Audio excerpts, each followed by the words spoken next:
You ever have one of those weeks, a week that just changes everything? Maybe it's the week you got married, or the week you got that dream job, or maybe a week of profound loss. It's kind of wild how just a handful of days can completely rewrite your personal story.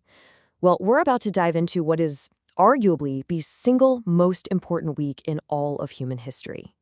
See, about 2,000 years ago, one week didn't just change one person's life. It literally rewrote the story of the entire cosmos.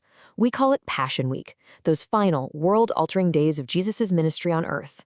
Now, what's so fascinating is how the gospel writers decided to tell Jesus' story. I mean, think about it. They kind of speed through his first 30 years of life, then they cover 3 years of his ministry in just a few chapters, and then, all of a sudden, they slam on the brakes. Nearly one-third, a full third, of all 4 Gospels is dedicated to the events of just 8 days, from Palm Sunday all the way to the resurrection. That incredible focus, that sudden zoom in, tells us that this week is everything. Which, of course, brings us to the big question. Why? Why the intense focus? Why did Matthew, Mark, Luke, and John all decide that this specific week was the absolute climax, the whole point of the story they were trying to tell? Well, let's get into it. So our journey starts on a Sunday with what we call the Triumphal Entry. As Jesus makes his way towards Jerusalem, you have to understand, the city is an absolute powder keg of tension, just waiting for a spark. It's Passover, which means Jerusalem's population has just exploded. It's gone from its usual 50,000 people to over 250,000. So the air is just thick with religious fervor and this simmering, generations-long resentment toward the Roman occupiers. The people are desperate for a Messiah, a promised deliverer who they believe is going to come and free them from Rome. Now, Jesus doesn't just wander into the scene by accident. Oh no, he orchestrates the entire thing. He tells his disciples to go find a specific donkey because he is intentionally, deliberately fulfilling this 500-year-old prophecy from the book of Zechariah. Every single detail here is on purpose. And this one detail just brilliantly illustrates the massive disconnect that's happening. See, the crowd was expecting a military conqueror, right? A king riding in on a warhorse, ready to lead a violent rebellion. But Jesus shows up on a donkey, the ancient symbol of a king arriving in peace. He was absolutely declaring that he was a king, but he was not the kind of king they were looking for. He came to overthrow sin and death, not the Roman Empire. And the crowd's reaction just proves they weren't getting it. Their actions were 100% political. Waving palm branches? That was a nationalist symbol, a callback to the Maccabean revolt that had won them independence centuries before. And throwing their cloaks on the ground? That was basically the ancient world's version of rolling out the red carpet for a new king. They saw a political revolutionary, plain and simple. So as they're shouting Hosanna, which literally means save us now, the Gospel of Luke tells us something heartbreaking. It says Jesus wept. He cried because he knew. He knew their shouts were for a political hero to save them from Rome, not for a spiritual savior to redeem their souls. Okay, so the very next day, on Monday, the conflict moves from the city gates to the absolute heart of Jewish life and worship, the temple. And this is where the King of Peace becomes a figure of righteous, holy fury. Jesus, quoting their own prophets, Isaiah and Jeremiah, starts flipping tables and physically drives out the money changers.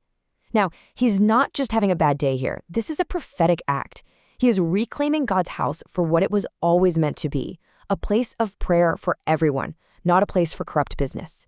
And to really get the gravity of this, you have to know where in the temple this was happening. It was in the court of the Gentiles. This was the one and only area where non-Jews, foreigners, could come to pray and seek God. And this sacred place of access for the whole world had been turned into a loud, greedy, fraudulent marketplace. So what was this robber's den he was talking about? Well, it was a totally predatory system. So pilgrims, many of them poor, would arrive after traveling for miles. They'd be told their Roman money was unclean and had to be exchanged for special temple coins at, you guessed it, an outrageous exchange rate. Then they had to use that money to buy sacrificial animals at ridiculously inflated prices.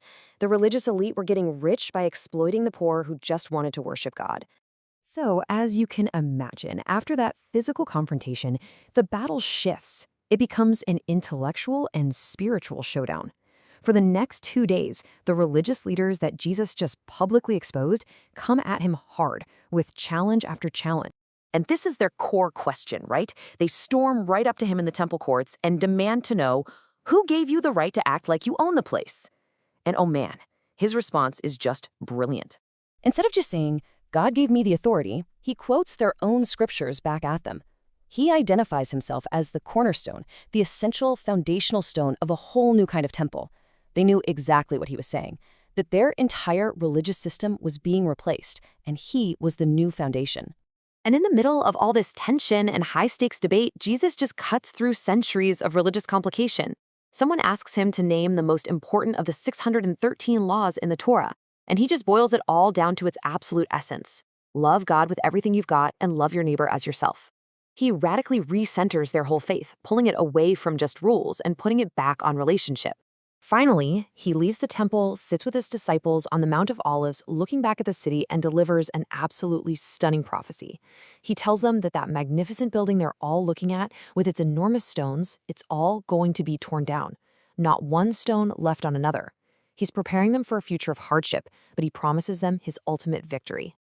So as we wrap up this first part of our journey through Passion Week, it really all comes back to that first cry from the crowd on Sunday, because it forces us to ask a really tough question about our own hearts. On Sunday, the crowd is on fire, shouting, "Hosanna, save us now." They're absolutely full of hope, but their hope is misplaced. They want a king who's going to fix their political problems, a king who's going to meet their earthly expectations.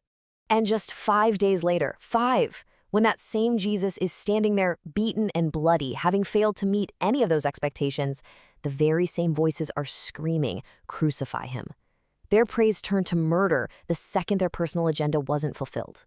And that really leaves us with this final thought. What is our Hosanna all about? Do we worship Jesus for who he actually is, the holy, sovereign Lord of the entire universe? Or are we just looking for a personal fixer? Someone to come in and solve our problems, but on our terms? The answer to that question, you see, changes absolutely everything.